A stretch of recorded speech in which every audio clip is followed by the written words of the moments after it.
Ora, ko Marama Davidson tēnei o ngā iwi o Te Rarawa, ngā puhi, Ngāti Parau me Ngāti Tahinga. My name is Marama Davidson. I am the co-leader, the wahine, the female co-leader of the Green Party of Aotearoa, New Zealand. I am also a proud nana of two mokopuna with a third one on the way. I am a mama. We have got 6 children.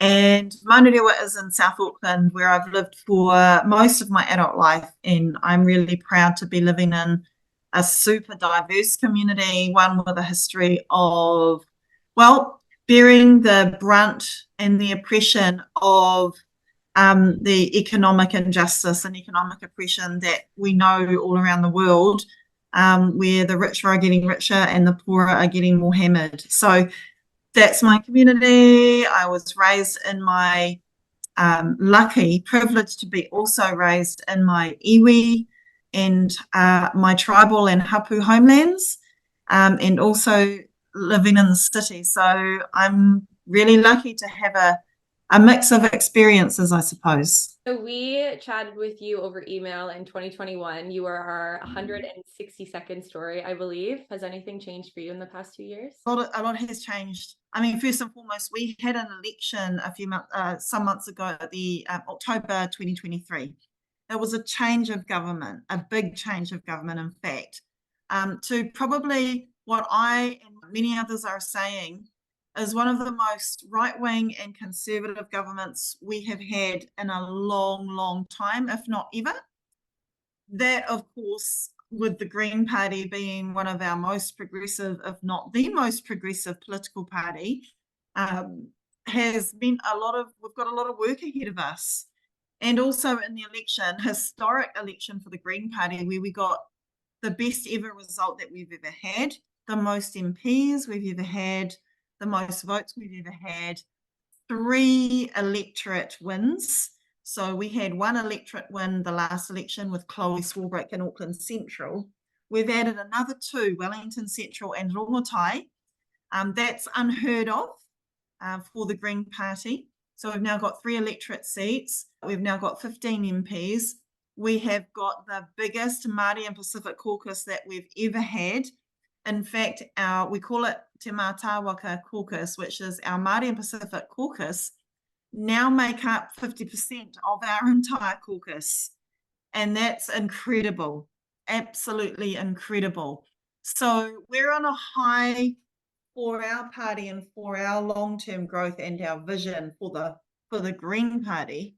But of course, it was mixed on the night of election because it's a whole new, very right-wing, very conservative, very oppressive government.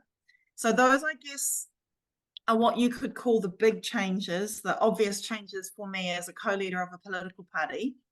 From that then has also come a revitalization of collective grassroots progressive activism, including tangata whenua and te ao Māori uniting. And just this weekend, I came back from one of the most historic, biggest collective Māori hui we've ever had at Turanga Waiwai, where over 10,000, possibly 12,000 of us came together from all around the country. And that's incredible. I guess I just would be remiss of me to also not mention Green's ongoing and profound commitment to supporting and calling for an end to the genocide that is happening in Gaza. And that has been long work for the Green Party over decades. That happened long before October 7 for us as a party, but we continue to uphold our voice on the front line and using our parliamentary levers to pressure our own government into doing the right thing also. How do you navigate all these ongoing pressing political issues? It's the same that it always has been, which is first and foremost reminding myself that while I am the leader of a political party and that has its own set of responsibilities that are unique, we are but part of a collective of community, and that is what helps to keep us humbled. So navigating all of the things requires us to amplify and center the voices of those most oppressed, the voices of those most impacted by whatever the different kaupapa, the different causes are. And so, for example, we are working closely with Palestinian youth here in Aotearoa to be led and guided by them and to support them in their organising efforts for the inhumanity to stop. We are led and guided by collective iwi leadership and Māori activist voices and movements in terms of upholding the mana of te tiriti. So navigating as a political leader requires a humbling of our whole party, understanding that out on the ground in the community, our place is to come in behind and affirm, and in the hallways of power and in Parliament, our place is to lead a progressive voice and use the levers available to us. So that actually does keep it quite simple. It means that connecting back to the principles of the Green Party and constantly aligning those to the values of the movements means that we always know where we stand. We never have to second guess, and we know where we stand, and so we get in behind and support those voices. Being clear about our Green Party values point us towards the collective and the voices and the positions of the people whose principles we align with. What's become very apparent to me is that a big part of your platform is listening to communities and amplifying their voices. So the story you shared back in 2021 was that you were working with women in gangs, women who were really focused on driving positive change within those communities. Has any progress come since then? I met one of the key leaders of women who belong to gangs. She was at Te Ranga Waiwai on Saturday, and it was fantastic to see her. I've stayed in touch with her consistently, including throughout the election campaign. As women's voices from cross sections of society are amplified more and more, including women who belong to gangs, that immediately threatens the status quo hierarchy, which is a patriarchy. Gangs and the distraction of gangs was absolutely used as a focal point of exploitation in the general election just gone, where we saw a digging down, a digging in to gangs being used as part of the tough on crime, in quote marks, rhetoric, to gangs being blamed as a way to direct us away from the systemic and generational trauma of an unjust economic system, and so on and so forth. So what I think that is also an indication of is that more and more and more people, just ordinary people, are realizing, hey, you are not going to fool us by continuing to try and lay the blame on gangs for all the ills of society. And also, they are our whānau. So that's what a lot of Māori have long realised and have been getting more and more awareness and getting more and more vocal on. But you know what it's like when power is threatened, it digs deeper. And so we saw that through the election campaign, where there was more legislation thrown in the direction of gangs as a way of continuing to drive up the fears and the ignorance of people who want to be able to blame all crime on gangs and therefore be distracted away from white collar crime, away from the fact that violence happens in every community, not just brown poor ones. All of that continues to happen. I've seen also positive change of gangs having more and more of their sovereignty to live their healthiest lives, to be able to make the change and the healing that they know they want and need. There has been more ongoing support of that as well. And as we discussed, as a prevention violence minister, which I no longer am. I am our spokesperson, but not a minister, since election, as a prevention and violence minister, affirming the solutions of the very people at the front lines of violence is exactly how we get enduring solutions. The racism and the classism and the bigotry dug in even deeper, but the support for whānau, because they are just whānau, the support for whānau leading this mahi continues. And in actual fact, sorry, I should have mentioned this before, during the campaign trail, I relayed stories time and time again because of my involvement in prevention violence work, where the best results for gang whānau being able to live their safest, best lives was when they were supported to do that. And I had stories that I was able to talk about pretty much every campaign meeting and on public TV and all of my big debates. So those stories, they're coming out more and more, and they are proving the ignorance wrong. And I'm really pleased about that. Why do you think it's important for us to listen to and amplify women's voices? Because this is a patriarchal world that has and will forever try to invisibilize and minimize women's voices, women's power. There is a connection of a patriarchal world to the exploitation of our climate, our environment, and our communities.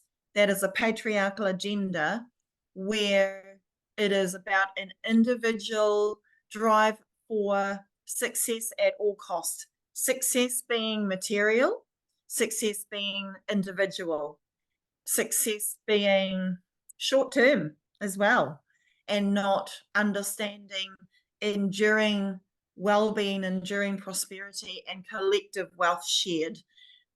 It's important to uphold women's voices because that is key to bringing down the patriarchy. That is key to transforming our world to an economic system that protects the climate and the environment and the well-being of the collective, rather than exploits the climate and the environment and the many for the sake of the few.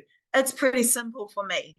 They are the work of progressive politics is absolutely connected to the work of affirming women's voices. On that note, I actually would love to throw in a question, if you don't mind. Sure. Why did you decide to get into politics? Like, what inspired that career move?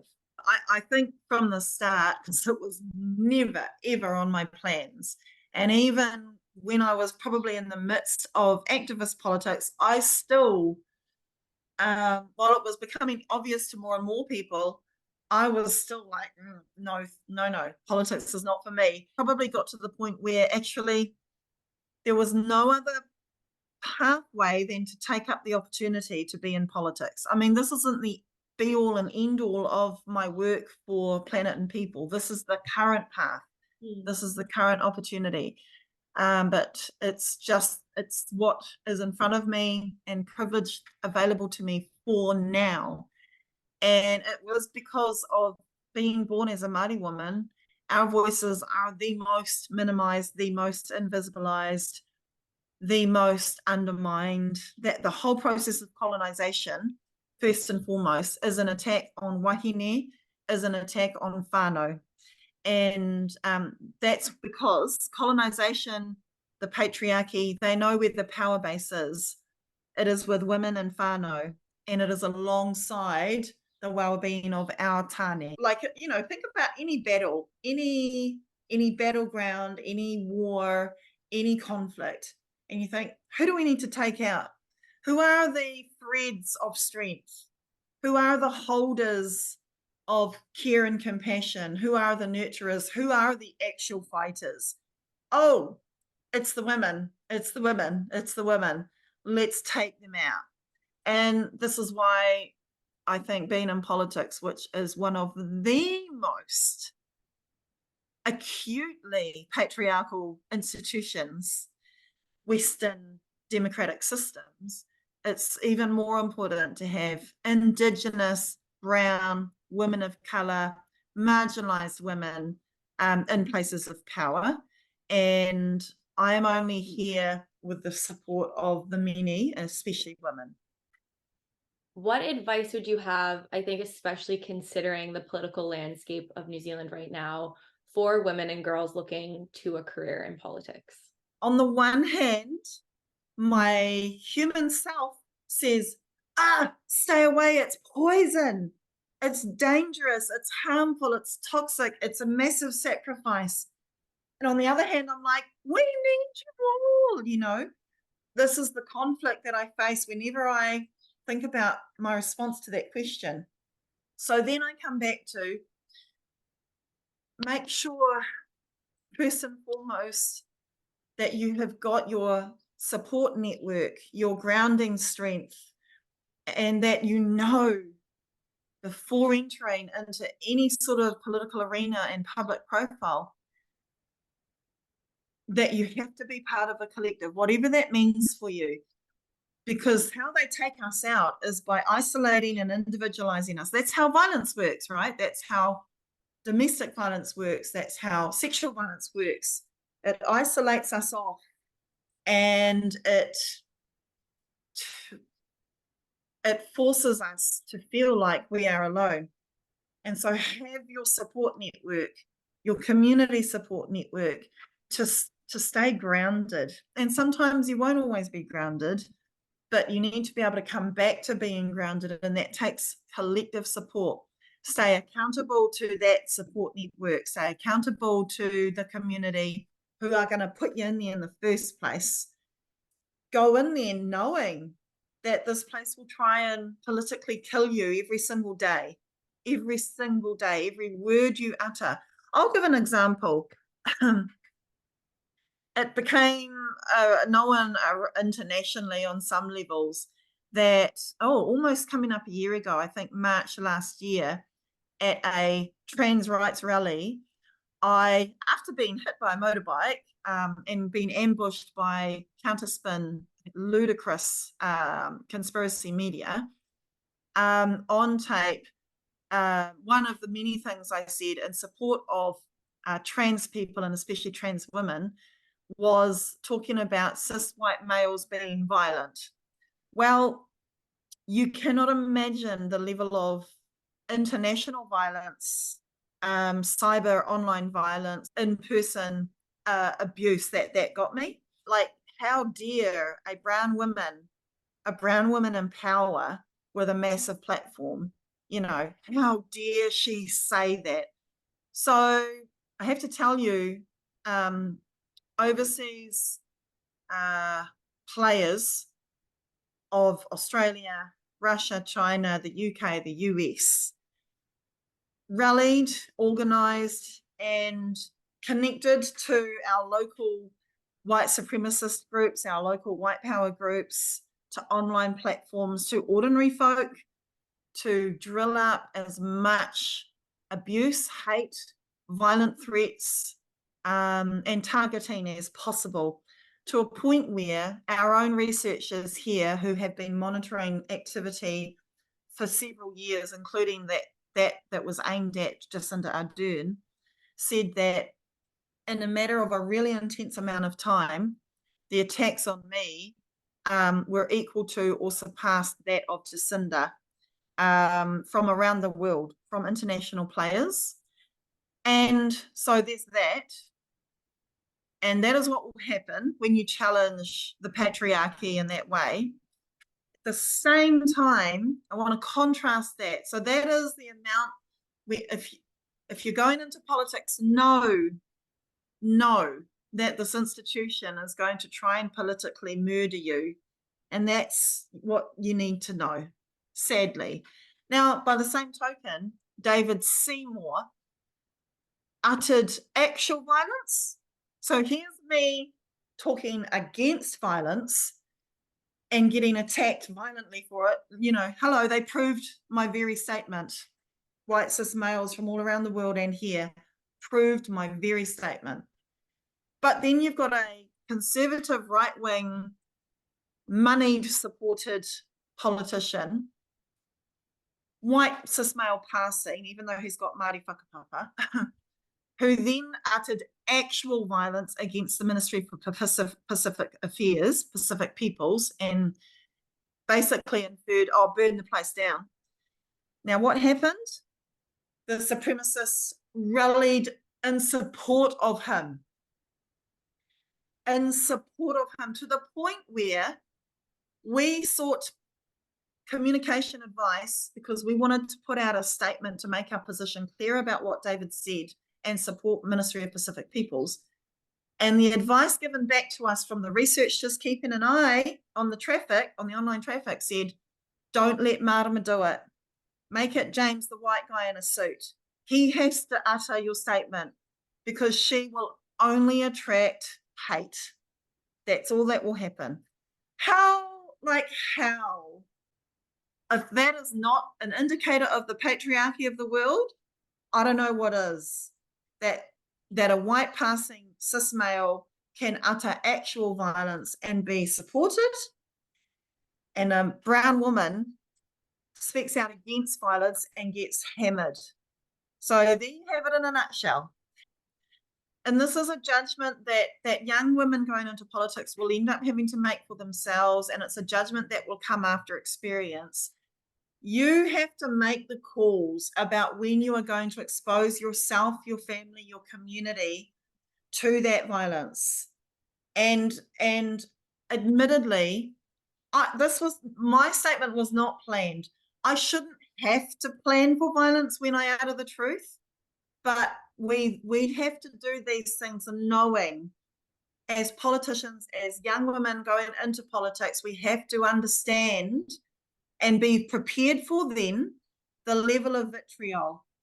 If I was to go back, I would like to be able to convey, yes, the same message, but in a way that is not going to attract the vitriol to myself, my family, my community, my networks. And I'm sad that we have to tone police ourselves in that way. I'm not ever going to regret it, but I now have got hindsight to do things differently. And we have to make those decisions in the end. We shouldn't ever feel that speaking truth to power is the wrong decision, never. But we have to be planning about how then to do that in a way that allows us to continue. By rights, I shouldn't have survived that. We can't be putting ourselves up to situations that we are not going to survive. That's too big a price to pay. The only reason I have is because of the support of my colleagues, my family, my networks, my communities. But it's a lot to ask. I guess what I'm saying here is go into politics with your eyes wide open. You are going to be targeted as a young progressive woman, as progressive women of all ages. Be prepared for those attacks and make conscious decisions about how and when you open yourselves up to that. Just following up everything we've chatted about, what does being a woman mean to you? Well, I've just come from Te Ranga Waiwai, big national hui that gathered a record number of people in response to the legislative assault from this government on te tiriti, on our language, on who we are as Māori. For me, being a woman means being wahine Māori first and foremost, and that is because I think this is important for me. It is a unique dynamic of being an Indigenous woman and a brown woman that I do not share with all women. And so for me, intersectionality requires that all women understand the added oppressions to our sister women. So for example, I am non-disabled, and I need to acknowledge that disabled women, again, have a whole nother layer of a patriarchal, non-disabled centered world that they have to navigate that I don't. So for me, my most prominent thought of being women is being wahine Māori, Māori woman. And that dictates, that requires that I recognize the attempts and the violence of colonization towards Māori women and towards whakapapa. it means that it requires for me to understand that being wahine Māori also means being part of whānau. For me as being wahine Māori, it is being clear, we got to burn down the patriarchy. But burning down the patriarchy means upholding whānau, and whānau is not a conservative nuclear family definition. Whānau is community. Whānau is all members of the family being upheld, and that the women have always been a key driver and a key protector of whānau. So yeah, being wahine Māori for me is first and foremost when it comes to being a woman.